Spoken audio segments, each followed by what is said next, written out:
Com muita alegria estamos iniciando o nosso programa de hoje. Nossas saudações, portanto, a todos aqueles que nos prestigiam. Vamos tratar no nosso tema livre de hoje sobre a justiça divina. É verdade que ela tarda, mas não falha? Quais as conexões da justiça de Deus com a reencarnação? Existe um juízo final?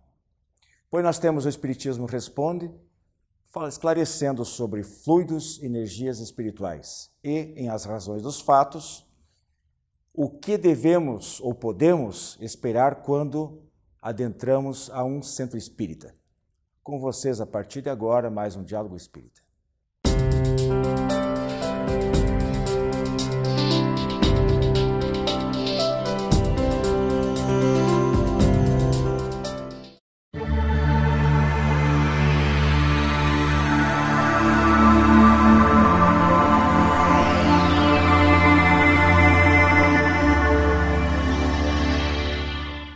Prezados amigos, nosso tema livre de hoje fala sobre a justiça divina.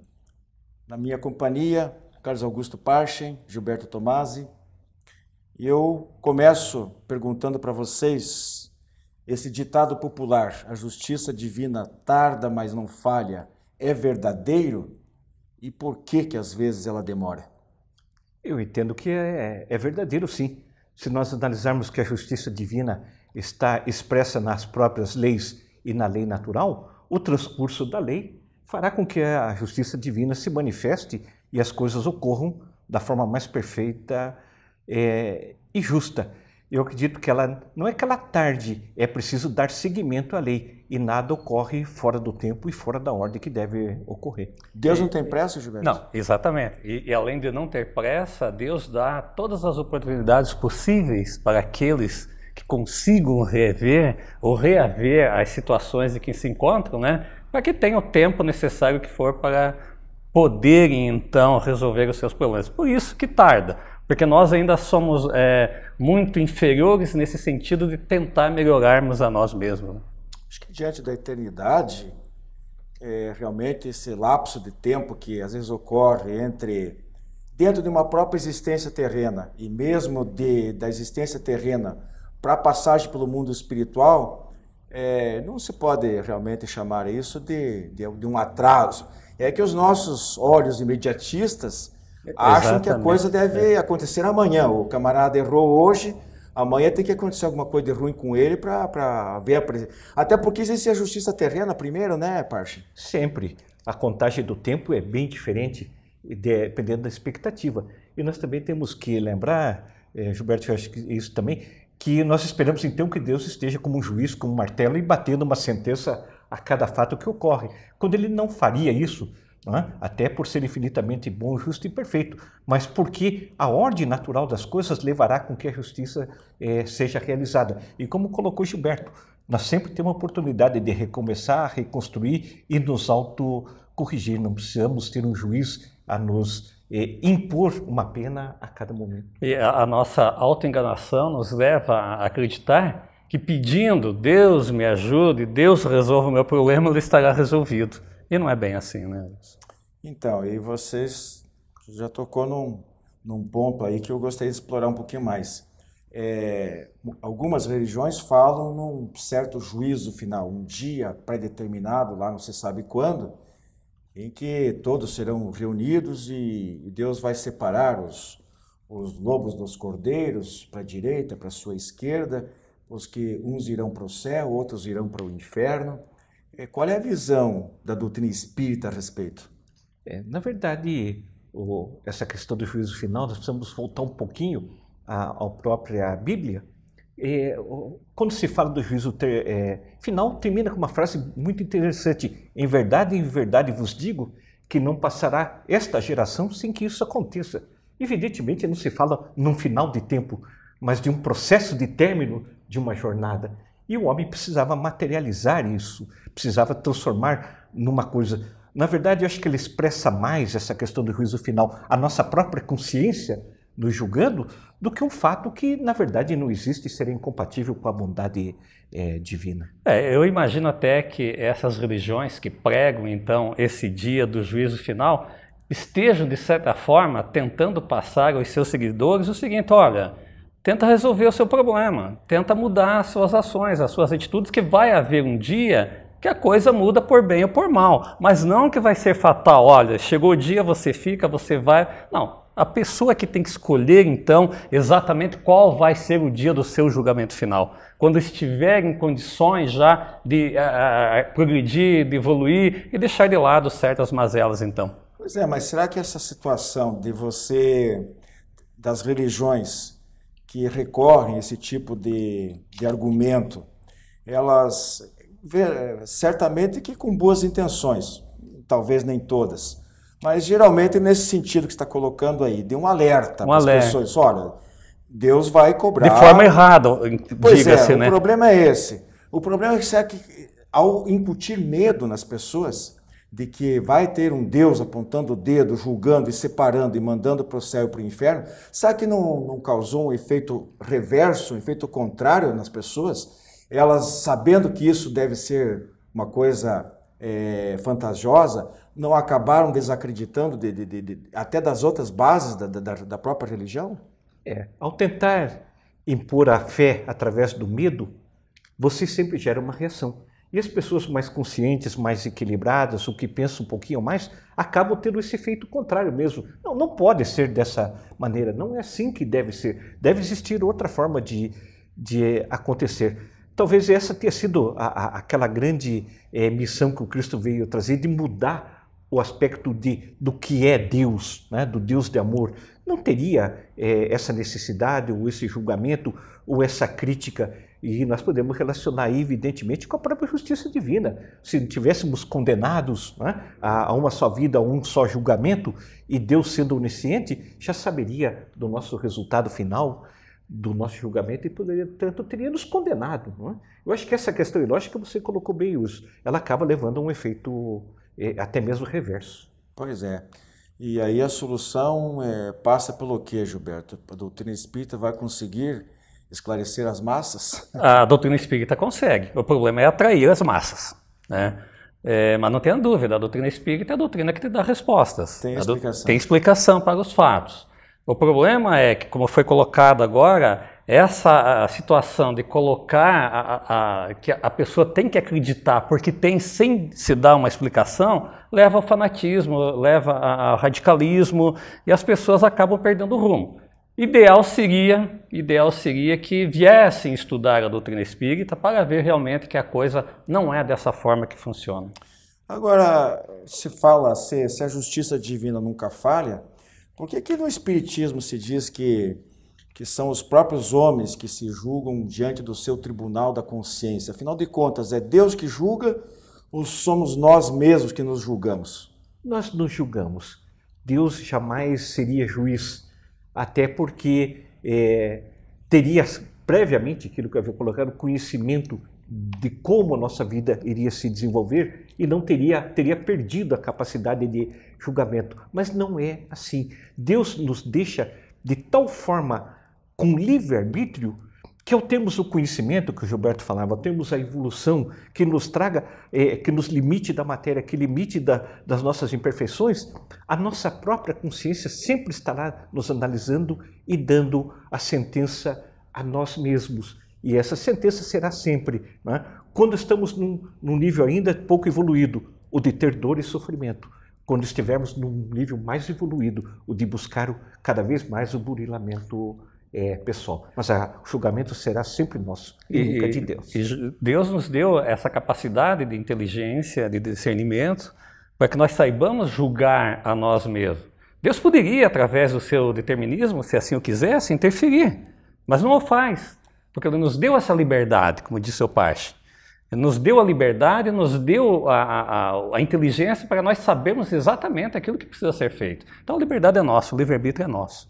Eu acho que isso aí passa necessariamente pela própria perfeição das leis divinas, né? Com toda certeza. Deus legislou o universo de tal maneira que ele não precisa pegar realmente e colocar o sujeito no banco dos réus para dizer, olha, você fez isso, você fez aquilo, e agora vai acontecer isso ou aquilo com você. Não há necessidade. Ele vê e a consciência acusa, né? Agora, para a gente chegar nesse conhecimento, nessa conclusão de que o Espiritismo explica, justifica a implementação, a vigência da lei de Deus, eu pergunto para vocês, teria alguma coisa a ver com a reencarnação?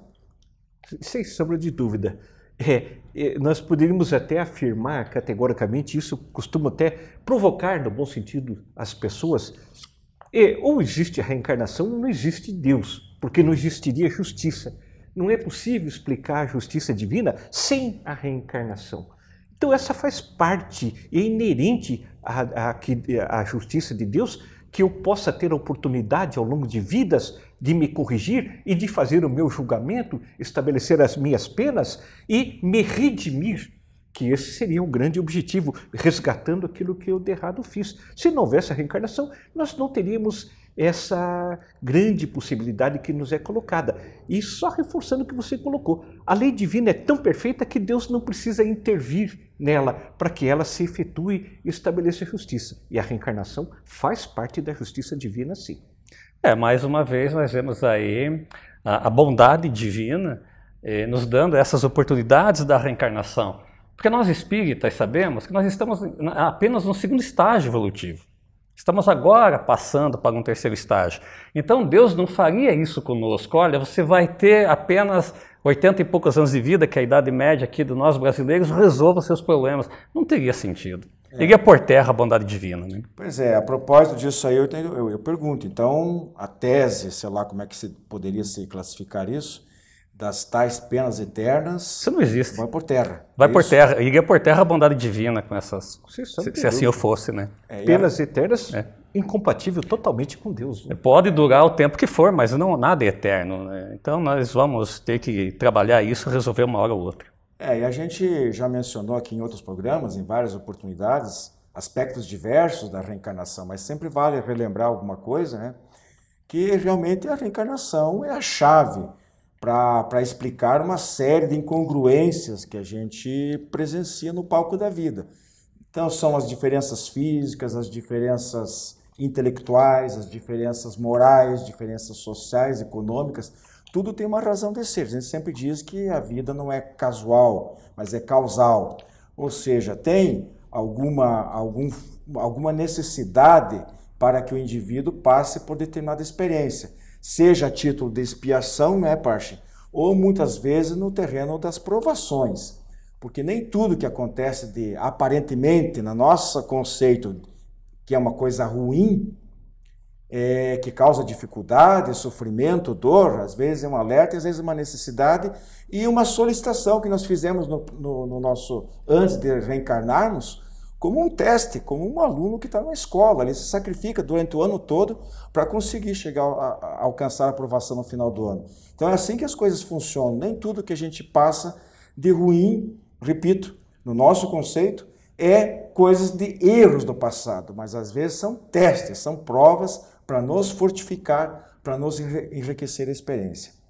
E aí eu pergunto o seguinte, a justiça humana, nós sabemos que, ao contrário da divina, falha, e falha muito. Né? E muitas vezes elas estão paradas em leis, mas são leis injustas. Porque muita gente diz assim, mas está na lei, tudo bem, mas será que a lei é justa? Quem fez as leis? Com que interesse? Quando foram feitas? Estão atualizadas? Não estão? Então eu pergunto o seguinte, as leis, Parchen, terrenas, elas tendem a se afinizar, a se ajustar, a se alinhar com as leis de Deus à medida que a humanidade evolui?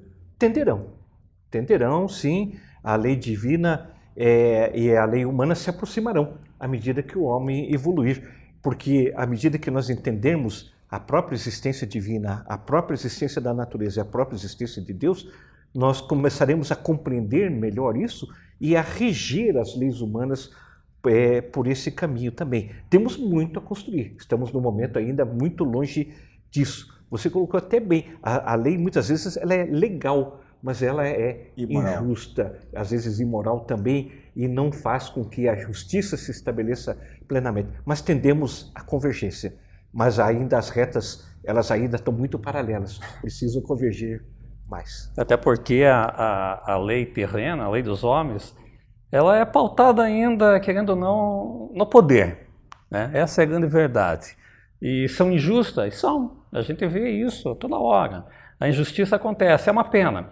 Porque aqueles que fazem as leis, e principalmente aqueles que julgam as leis, ainda se deixam levar pelo ego, pelo poder, pelo material, coisa parecida. Interesses pessoais, corporativismos, né? Então, aparelhamento do Estado, tudo isso. Então, uma pena.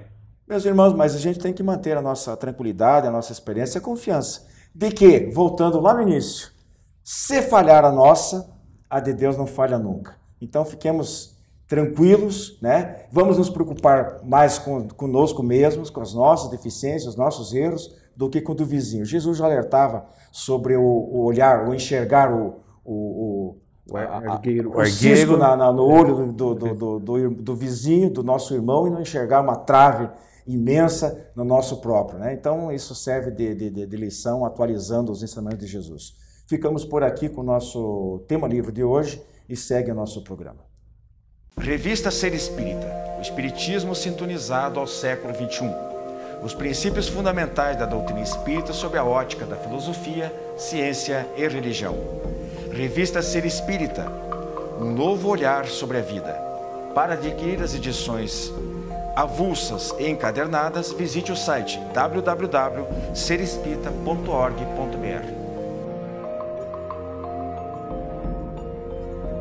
Você tem um familiar ou amigo com problemas de álcool ou drogas? Venha conhecer a comunidade psicossomática Nova Consciência em Capivari. Uma clínica com médico, psicólogo, terapeutas e especialistas no tratamento da dependência química. Atendemos pacientes do sexo masculino com período de recuperação de 4 a 6 meses para desintoxicação, terapia, conscientização e renovação de valores. Maiores informações, acesse comunidadenovaconsciência.com.br ou ligue 3491 7000 com Saulo ou Arnaldo. Você que é distribuidor ou administra uma livraria espírita, não pode deixar de conhecer os livros da Editora M de Capivari, São Paulo. São mais de 350 títulos com dezenas de campeões de vendas. Peça o catálogo e dê aos seus clientes a oportunidade de conhecer os excelentes livros da Editora M. Contatos pelo e-mail vendas@editoram.com.br ou telefone DDD 19 3497 7000.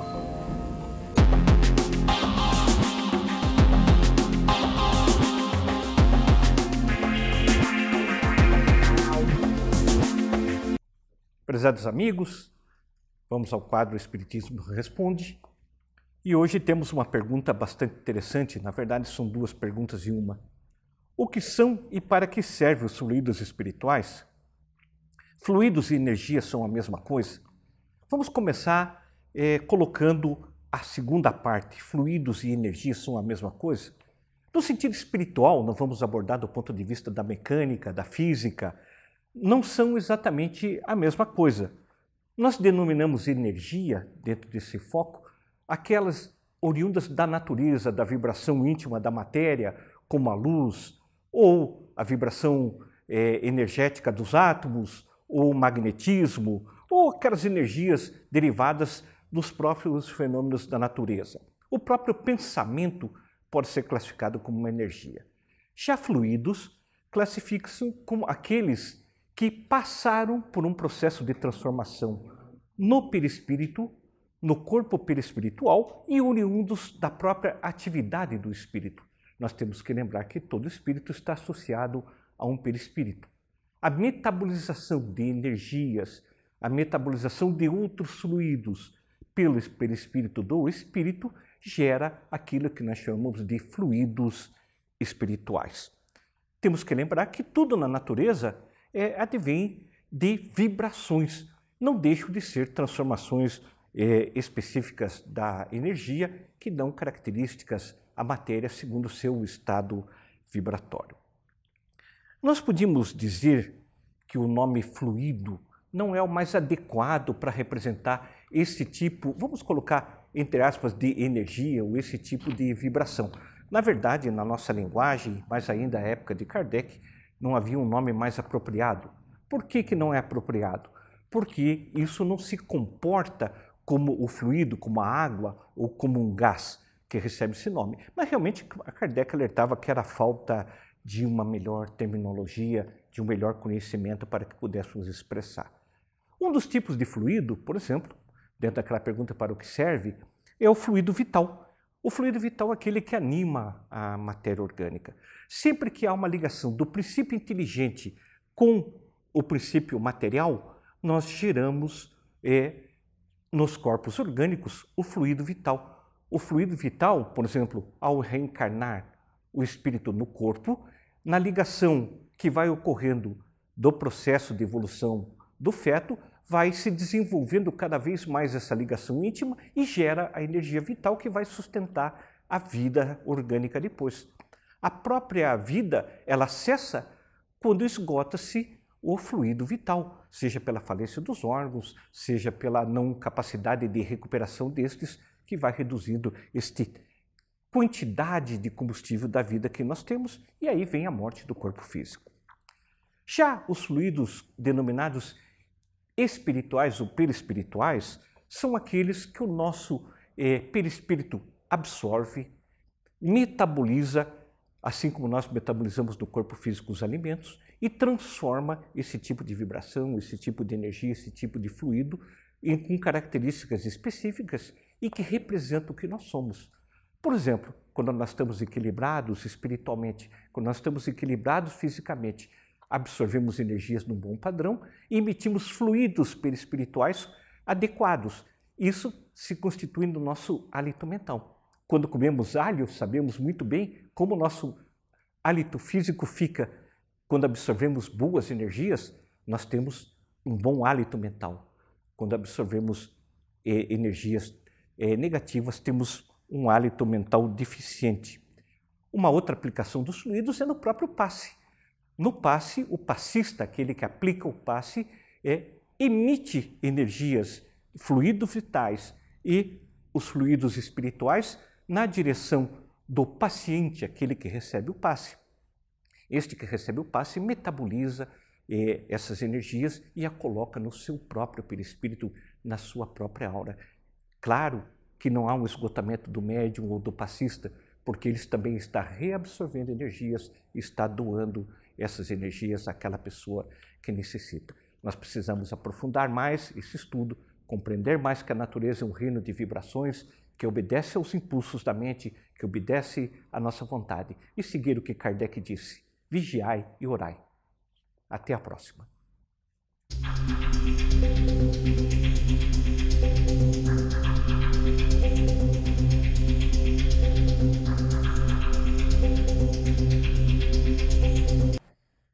Meus amigos, as razões dos fatos de hoje, a gente comenta um pouquinho sobre visita a um centro espírita. Vamos colocar dessa maneira, né? Então, para quem busca um centro espírita pela primeira vez, principalmente, à espera de curas do corpo ou de soluções imediatas para problemas diversos, um aviso, lamento informar, mas tire o seu cavalinho da chuva. Em primeiro lugar, porque não é papel do centro espírita, não é sua função fazer esse tipo de coisa. Problemas do presente, em geral, eles estão atrelados, são reflexos, né, ou respostas da vida para débitos contraídos em vidas passadas. O que o Espiritismo oferece são esclarecimentos sobre a situação, consolos motivacionais para que a pessoa suporte as dificuldades e reúna condições de obter a mudança no decorrer do tempo.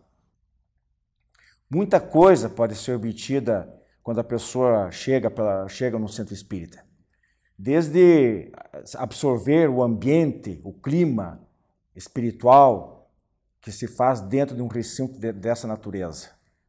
Mas vai além, através das palestras que houve, pela recepção do passe magnético espiritual, da água fluidificada, do atendimento fraterno, Então, tudo isso vai ajudar, vai acalmar a pessoa, vai trazer reflexos positivos, a orientação.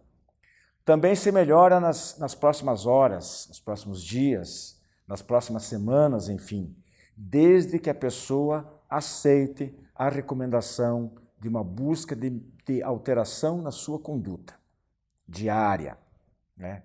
Passando pela oração, pelo cultivo das leituras edificantes, pelo estudo do Evangelho de Jesus no lar, pela mudança, o esforço para melhorar a qualidade dos pensamentos, controle emocional e, obviamente, os atos de cada dia.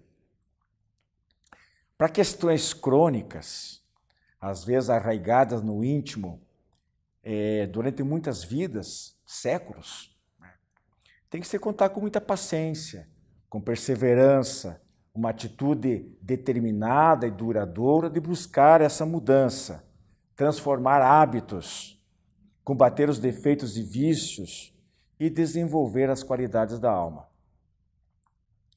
A gente lembra que nem Jesus curou todas as pessoas. Por quê? Porque às vezes não havia merecimento. Na verdade, há três condições essenciais para que a pessoa consiga se libertar, por exemplo, de uma doença crônica antiga, ou que mesmo aguda, às vezes, ou de outro tipo de problema. Tem que ter merecimento, tem que ter fé de que vai conseguir aquilo, não é? E também de que aquele processo expiatório, se for o caso, tenha se esgotado. Porque se a lição não foi apreendida ainda totalmente, ele não pode ser liberado daquele problema e vai ter que continuar. A gente lembra, falando em Jesus, quando ele fez a cura do paralítico no tanque de Betesda. Ali ele usou exatamente de dois, pelo menos, desses itens que eu mencionei. Primeiro, da fé, quando ele diz, levanta-te e anda. E depois, já encontrando o ex-paralítico no templo, ele diz, vai e não peque mais. Uma clara alusão à lei de causa e efeito, ou complementando o ensinamento de outro momento dele mesmo, do Cristo, quando ele diz que é cada um segundo as suas obras. Então, se o problema daquela doença era porque ele tinha cometido algum pecado, que a gente entende como falta, como erro, né? alguma deficiência moral, principalmente nesse sentido, então, o não pecar, o não errar, o procurar acertar, o procurar melhorar, é que vai isentar o indivíduo de problemas futuros de quaisquer natureza. Então, a cura da alma e do corpo físico também, muitas vezes, não adianta só atacar, se faz de dentro para fora. Não adianta só atacar os efeitos, justamente porque eles estão, pertencem, as causas estão no fundo da alma, como espinhos dolorosos, que precisam ser tratados com muito carinho, com muita dedicação, com muito cuidado, ser extirpados do organismo para que a saúde seja restabelecida, seja a saúde do corpo ou seja a saúde da alma. E isso é um processo que só o indivíduo pode empreender. Ninguém pode fazer o trabalho que pertence a A, o B não pode fazer. Então, o Centro Espírita, a gente faz de tudo. Procura atender, agir com fraternidade, com solidariedade, às vezes até com ajuda material, mas a cura verdadeira que vem de dentro para fora, como eu disse, depende fundamentalmente do próprio indivíduo. Se ele não mudar, não vai resolver. Pode resolver até o problema com ajuda médica, se for o caso da enfermidade, no momento, e o problema vai reaparecer em outro lugar. Então, meus amigos, Centro Espírita tem funções muito claras, que principalmente de esclarecer, de consolar e de indicar caminhos da busca de solução, mas não de resolver o problema de uma maneira pronta e definitiva, como muita gente se ilude e pensa que assim funciona. Nosso programa Diálogo Espírita volta na próxima semana. Muita paz a todos.